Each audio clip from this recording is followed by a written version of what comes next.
Eto? Eto ba yung pinag-awayan sa Senado? Putangin niyo! Araw-araw kami nagbabayad ng buwis para sa mga bilihin. Ang sinasabi nila, merong ayuda, pondo, programa para sa mga mahihirap. Nasaan? Nasaan? Ibalik mo ko sa panahong madami pa ang lunas para paghilumi ng napakadaming butas. Hindi sa panahong lumalala ang mga hudas na nagiging palahuhin sa nabubulok na bukas. Para isong naging kagubatan ng hangal, sa kasalukuyan ay nagiging pang-asar. Yung makinaryang ginagamit nilang panakal, gumagana na sa panahong kailangang magdasal.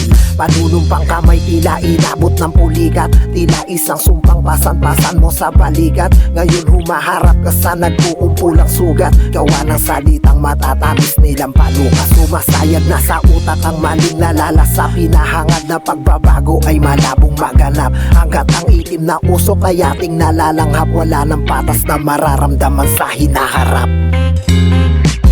Kung titingnan mo mga lipunan ng mga tao, nahahati ito sa mga teritoryo na para pang mga lupain. Sa isang bahagi nito, namamatay sa gutom ng mga bata. At sa kabila naman, saganang-sagana ang mga walang kwenta na wala namang ginagawa. Isang malaking kalokohan. Ibalik mo ko sa panahong walang teknolohiya, tulad ni Andres sa liwanag ng gasera. Inako ang revolusyong nakamantya sa tela, ay dugo ng pinaglabang kalayaan ng umaga.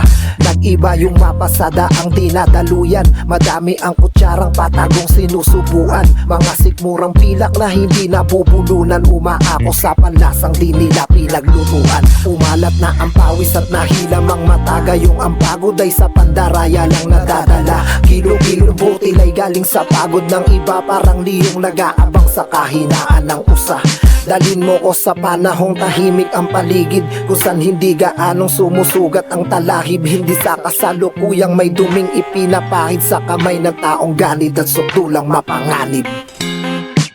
Basura. Walang kwentang nilalang.